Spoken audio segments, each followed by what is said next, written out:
Afternoon, good morning, good evening, wherever you are in the world and whenever you are watching this. Today we are looking at the ever widening and ever more public rift between Donald Trump and Benjamin Netanyahu. So the top and bottom of it is that Benjamin Netanyahu has very publicly and very decisively rejected out of hand Donald Trump's 15-point peace plan for Gaza. Namely, one of the points that is caused a rejection is Hamas disarming and Israel's withdrawal from Gaza. Netanyahu has said point blank that Israel will not withdraw before Hamas is disarmed, which at the end of the day now is going to be a stalemate because Hamas isn't going to disarm while Israel is still in the territory, and Israel aren't going to disembark the territory before Hamas is disarmed. So now it is currently at stalemate, and Donald Trump's board of peace looks like it is dead in the water before it's even got off the ground. The reason for this is both men have two incredibly important elections coming up, and both are pulling each other in the completely opposite direction. Donald Trump's reasons and for the importance of his election, he faces the critical elections because the economic backlash of the Iran war. His domestic disapproval has surged due to the unpopular 5-month-long war in Iran, which has led to high petrol and grocery prices at home. Trump desperately needed a major foreign policy victory to boost his approval. Given Iran is at a stalemate and now Israel has completely out of hand rejected his plan, he is now at a stalemate. Benjamin Netanyahu is also at high stakes because at the minute he is looking at potential prison time and the loss of immunity if he loses his election in October. He's facing charges of bribery, fraud and breach of trust in 3 separate cases. While in office, he successfully delayed them by citing wartime security emergencies. He loses the election, he loses his leverage from shield of conviction.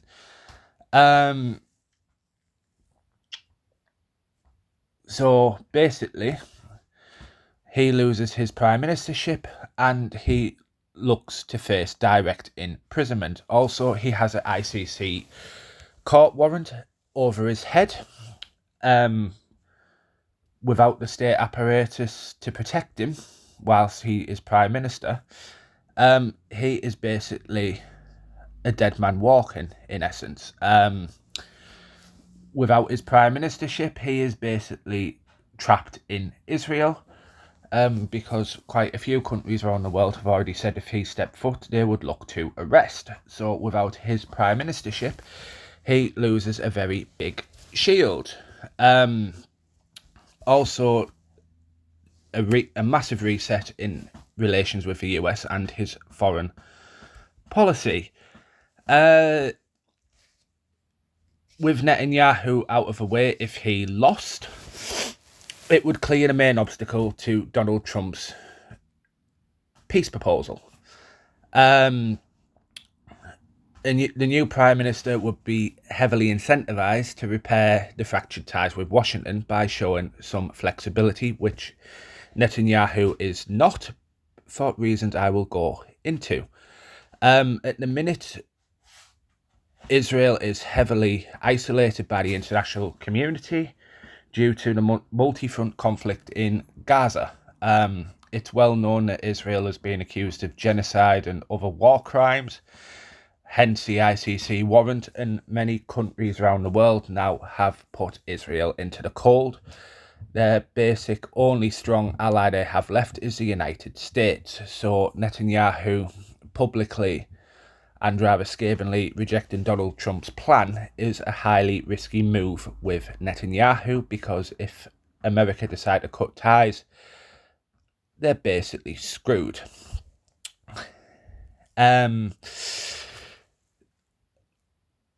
So Netanyahu was also propped up by a hard-right collective that is helping keeping him in power. One of the reasons that these are keeping his hard-right coalition intact is because Netanyahu brought in a reform or a political thing that protected ultra-Orthodox Haredi Jews from being drafted into the army. His hard-right coalition will be ripped apart if a new prime minister is put in place. Ultra-Orthodox Jews will probably, more than likely, probably certainly actually, be drafted into the IDF, as it has been through court that they should be that they should be drafted, but Netanyahu put the block on it. So, Donald Trump, going into a bit more detail as well, if he loses November 26 midterms, he has the threat of another impeachment on his head. Trump has already publicly warned House Republicans that a loss in November means a near certain third impeachment. He noted that a hostile Democratic majority would actively look for grounds to impeach him. Also, if he loses majority, the subpoena power in the hands of the Democrats goes up exponentially. The White House would then face relentless investigations, most notably his war in Iran, the controversial immigration enforcement actions he's been overlooking, and his aggressive tariff policies. MAGA would be instantly put on a leash, and he would probably end up being a lame duck. Anything he tries to bring in would have a massive challenge of getting through Congress. However, like January the 6th, Donald Trump has already started laying the groundwork for denial that the voting systems are rigged and that the election is a fraud. So yeah, it's not a good thing. Basically, we're pretty much at the point of, is there a good outcome? Is there a bad outcome? Trump is looking for an off-ramp, basically, with Iran. Given it was predicted Iran conflict would last just 4 to 6 weeks, Trump has found himself stuck in an escalation trap. When Trump puts over terms for Iranian surrender, Iran comes back harder. So it's basically a back and forth cat and mouse. Also, Trump obviously never learned the lessons of previous wars in the Middle East. He must have forgot overnight what happened in Afghanistan and Iraq. Given his pledges on his election campaign, he said no more forever wars, and he's took America into a forever war again. Iran, let's not forget, has had well over 50 years to prepare for this exact moment. They've been under sanctions, they've been under threats for all this time. They won't have used the time and pissed it away. So Trump is desperately looking for a way out from Iran that will boost his midterm elections chances and bring down the high US petrol prices, which is deeply unpopular with voters, and given the core of his MAGA faithful, they will be serving military or have family in the serving military, which, yeah, let's just say they've been sold a dud. So what does Trump have options-wise with Iran? Number one, the preferred goal of Trump is a semi-negotiated economic capitulation. So Trump's pivoted away from the massive strikes in Iran and moved towards an intense naval blockade and economic pressure campaign, hoping that it'll completely paralyse Iran's primary crude oil hub at Karg Island and end up at a point where Iran runs out of money and can't even pay its soldiers and military. So he's hoping that this would bring Iran to the table, with Washington holding all the cards and dictate the terms of the positions in surrender to their absolute bargaining power. However, Iran doesn't look like it's going this way at all. Second option is the reopening of the Strait of Hormuz without a formal deal.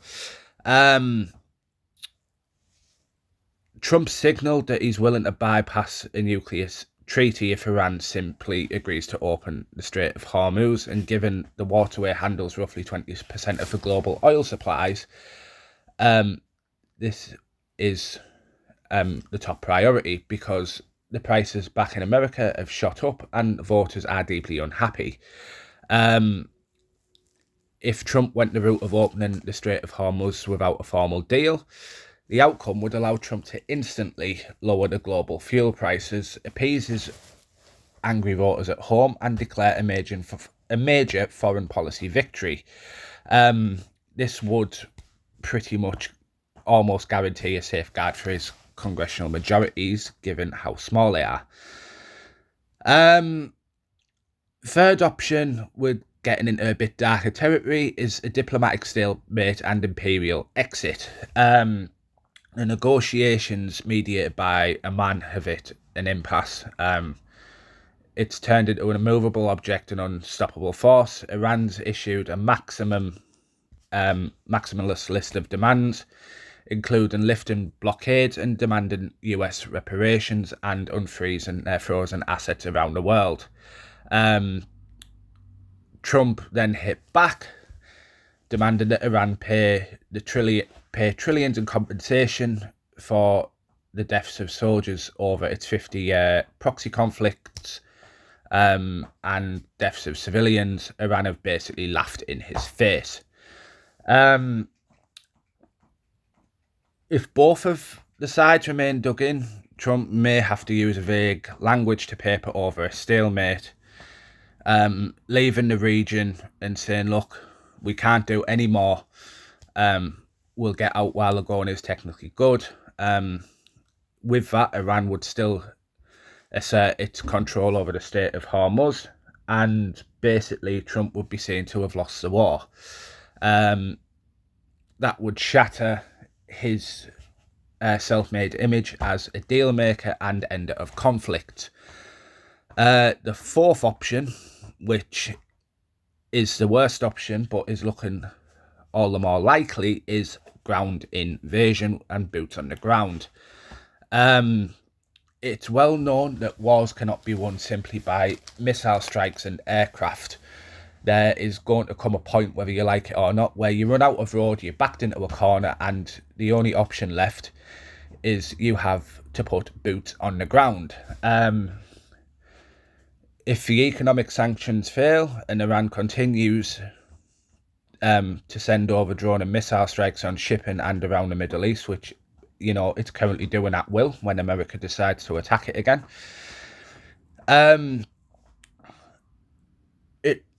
Trump's only military alternative to conceding defeat is a ground operation. Given Afghanistan's happenings only a few years ago, it's going to be a major headache for Trump. Afghanistan didn't end well, and Iran wouldn't end well either. Like I've said, Iran have had 50 years to prepare for this exact moment. They aren't going to piss that time away unwisely. If Trump does end up in a costly ground invasion, it's going to drag the whole of the Middle East and turn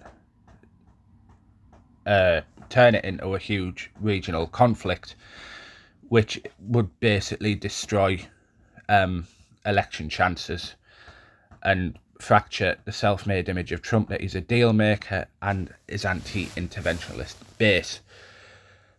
So yeah, Trump is left with quite a narrowing list of options, and as time goes on, them options are slowly dropping off the table. So where does Israel fit into all this? Israel remains deeply involved in the conflict, but its role is shifted into a holding pattern. So Israel is holding off at the minute to avoid derailing the highly delicate US-led negotiations. So Israel is sitting out of active bombing runs inside Iran and allowing American aircraft to handle the strikes. However, there is a spanner in the works, as always when it comes to America and Israel, is that Israel are preparing for unilateral strikes. So what Israel are doing is Operation White and Blue.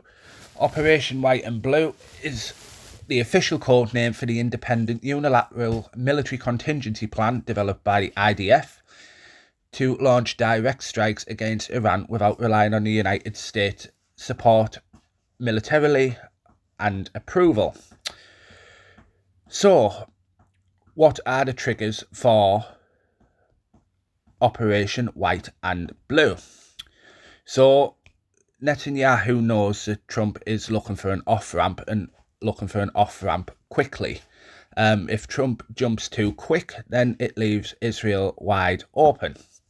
So Trump is looking for the exit ramp because with the midterms coming up, he wants to appear the best option for voters. He wants to go to voters and say, yep, we went into Iran, we've obliterated them, which, again, highly doubtful, given Iran still has missile capabilities. But he wants to go up with voters and say, yep, we went into Iran, we've sorted Iran, and we've won Iran. Hormuz is open, and we've got the Iranians right where we want them. However, Israel is looking very closely at any deal that Trump gets with Iran, because if Israel feels that the deal isn't good enough for them, then Operation White and Blue ensues, and it ensures Israel is prepared to keep fighting alone. So the core objective of this is that it's to prevent Tehran from rebuilding its ballistic missile program or restoring its nuclear infrastructure. Under the directive, the IDF has pre-selected strategic and government targets inside of Iran and placed the Air Force on maximum readiness. So again, if Trump gets a deal with Iran and Israel doesn't like it, Israel are going to go, well, we don't like your deal, we're going to finish your job, given you can't. Also, another point that where White and Blue would go ahead is that if Iran so much as fires one missile directly at Israeli territory, the IDF will say, game on, we will not wait for the Americans, we will not seek their approval, we will immediately launch White and Blue to cripple you. There's no fixed date for White and Blue. Like I say, it's on the Air Force is on maximum readiness, and it will only execute the campaign if a specific red line trigger occurs. So again, like I've just said, one of the triggers is a direct missile strike on Israeli territory, and they are ready to launch the operation the day after if that so happens. If Iran does strike Israeli territory, Israeli forces will not wait to coordinate with Washington. It will not seek its approval, and it will initiate the operation irregardless. Again, the second trigger, like I've just said, is a complete and utter breakdown between US and Iran's diplomacy. If the framework for a ceasefire completely breaks down, or the US signs an unfavourable deal that allows Tehran to rearm, and bypasses the nuclear treaty, Israel are going to launch the attack anyway. So Trump has got pretty much a diplomatic war on two fronts. He's got to appease Iran and he's got to appease Israel. Can both be done? Probably not. You're not going to be able to please one without displeasing the other. So even though Trump may get a deal that favours him, Israel might still just go ahead anyway and attack. The Israeli military has been placed on high alert so they can strike the moment that they think the diplomatic options has failed. So what's Trump's thought on Operation White and Blue? He strongly opposes it, naturally. Trump is frustrated with Netanyahu calling him trigger happy. He sees Netanyahu as too trigger happy and it's keeping the entire region on edge. Netanyahu, there's talk that he's using the threat of blue and white to keep the US involved in a prolonged military intervention. This would keep Netanyahu happy because his hard-right coalition is calling for a more hard-line approach to the conflict. But Trump wants the off-ramp. So again, it's two completely opposite directions that they are getting pulled into. Trump supposedly explicitly reminded Netanyahu that Israel would have been eviscerated without US backing. Also, J.D. Vance reportedly told Israeli ministers to wake up and spell reality because we are your primary ally and the only one that is still your friend. So, be careful of what you want to do. Trump believes that they can achieve the goals alone and they can force Tehran's surrender through an aggressive naval blockade and economic collapse without firing more missiles. The biggest figure over Operation Blue and White is a figure of the total regional escalation.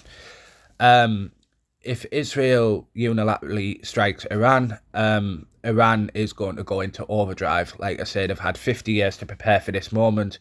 That time isn't going to be pissed away.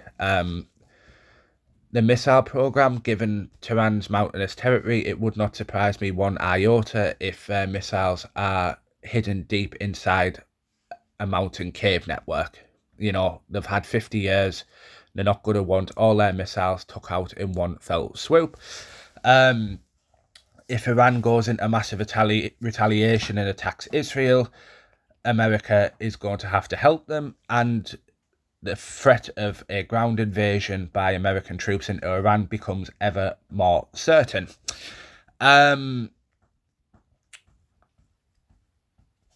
Trump has ordered Israel to stand down and has said he will actively intervene if Israel acts unilaterally.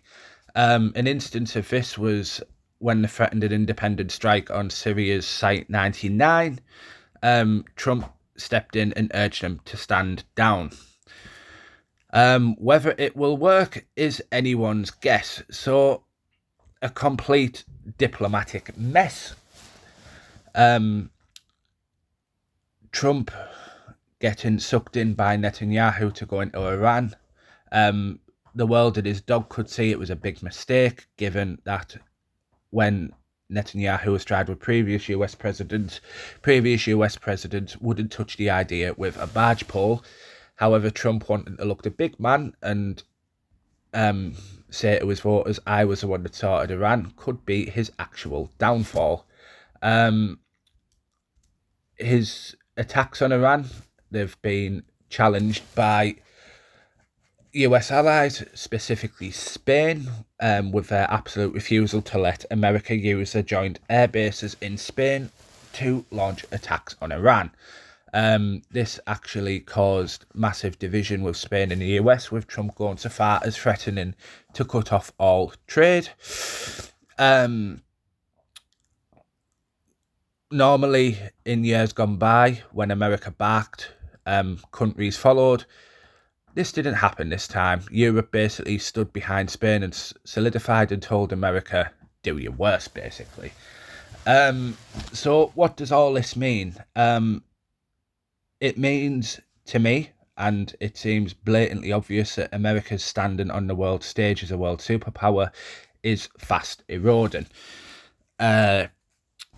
European allies, other allies of America, and leaders that he has attacked, because Trump has basically had clashes with leaders from all four corners of the world. The US standing on the world stage is eroding, and a new superpower is soon probably going to take America's place.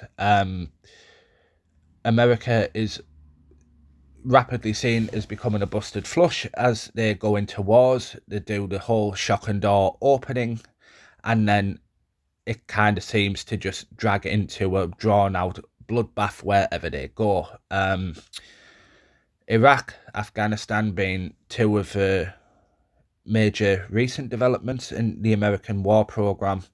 The standing on the world stage is slowly but surely eroding, and given Iran was said to only take 4 to 6 weeks, and we are now at the 6-month mark, people are quite rightly saying, what's going on? Like I said before with Iran, Trump is fast running out of options, because you cannot win wars with missile strikes and airstrikes alone. The longer this war goes on, the more Trump's options fall away, and the only option that's going to be left is ground invasion. Given he got elected on no more wars in the Middle East and no more forever wars, that would be his election pledge completely smashed, and his legacy as deal maker and mediator and no more wars is shot to shit. Even with Iran, even loyalist MAGA supporters have decided that it's not worth his support anymore, and is now openly going against him. So yeah, a complete diplomatic shit show, which is probably not going to get any better anytime soon, unless Trump pulls a miracle out of a bag with Iran. And while Benjamin Netanyahu is still in power and needing his political shielding from his court cases, things aren't also going to get any better, and I predict that Israel will push a step too far at some point, and they will be left on their own. If Israel do end up alone on the world stage, that takes us into very dangerous territory, because what else would they have to lose? And yeah, you can see where this is going. Middle East in flames, and the rest of the world having to pay the price. So thank you for that, and goodbye.